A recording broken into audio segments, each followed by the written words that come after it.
এবার ভোটের মাঠের আয়োজন, নির্বাচন পথে পথে।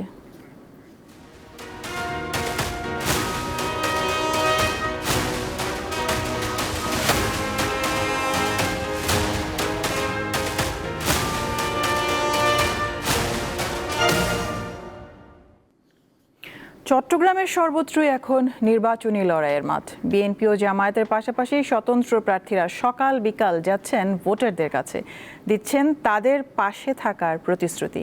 সেখানকার খবর জানাচ্ছেন জহিরুল মোহসান। ত্রয়োদশ জাতীয় সংসদ নির্বাচনকে কেন্দ্র করে নির্বাচন পথে পথের আয়োজনে আমরা এখন রয়েছি চট্টগ্রামে। চট্টগ্রাম ৯ আসনে রয়েছি। আমার ঠিক পেছনেই চট্টগ্রাম ৯ আসনে বিএনপি মনোনীত প্রার্থী আবু সুফিয়ান গণসংযোগ করছেন এবং তিনি নির্বাচনে তার ভোটার যারা রয়েছেন এবং নেতাকর্মীদের সঙ্গে নিয়ে ভোটারদের দাঁড়ে দাঁড়ে যাচ্ছেন এবং ভোট চাইছেন। চলে যাব তার কাছে।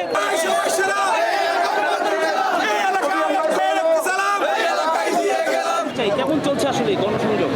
এই যে একটু নির্বাচনে যেভাবে মানুষের মধ্যে উৎসাহ উদ্দীপনা আমরা দেখতে পাচ্ছি, ত্রয়োদশ জাতীয় সংসদ নির্বাচনে 12 ফেব্রুয়ারি নির্বাচনে মানুষের যে স্বতঃস্ফূর্ত অংশগ্রহণ ইনশাআল্লাহ থাকবে এবং মানুষ যে বিগত দিনে ভোট দিতে পারে নাই সে ব্যথা, সে বেদনা মানুষের মধ্যে আছে। মানুষ একটা সুষ্ঠু নির্বাচনের জন্য ভোট দেওয়ার জন্য দীর্ঘ 15 বছর আন্দোলন সংগ্রাম করেছে। ভোটের মাধ্যমে ইনশাআল্লাহ আমরা আমাদের আগামীর নেতা তারেক রহমানের নেতৃত্বে আমরা সেই বাংলাদেশ পাবো। এই আসনটিকে নিয়ে এখানকার যারা বাসিন্দা রয়েছে তাদের অনেক স্বপ্ন রয়েছে।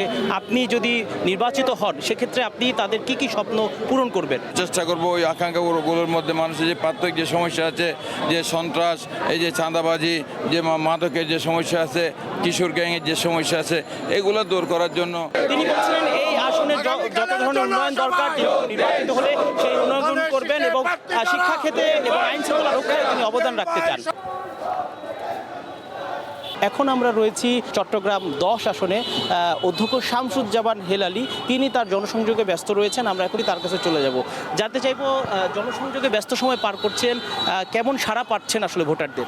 চট্টগ্রাম 10 আসনের মানুষ আমাদেরকে ভোট দেওয়ার জন্য মুখিয়ে আছে। আমি মানুষের ভাষা বোঝার চেষ্টা করেছি।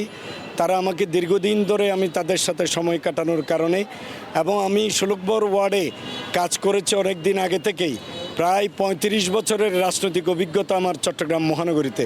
আলহামদুলিল্লাহ চট্টগ্রামের 10 আসনের মানুষ এবার আমাদেরকে নিরাশ করবে না।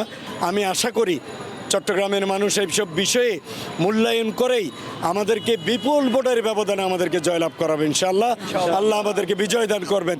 বিজয় বিজয় বিজয় হবে ইনশাআল্লাহ। আমরা কথা বলছিলাম চট্টগ্রাম 10 আসনের জামায়াত মনোনীত প্রার্থী শামসুজ্জামান হেলালির সঙ্গে। তিনি বলছিলেন জয়ের ব্যাপারে তিনি শতভাগ আশাবাদী এবং এবারের নির্বাচনে তিনি জয়লাভ করে জনগণের পাশে থাকতে চান।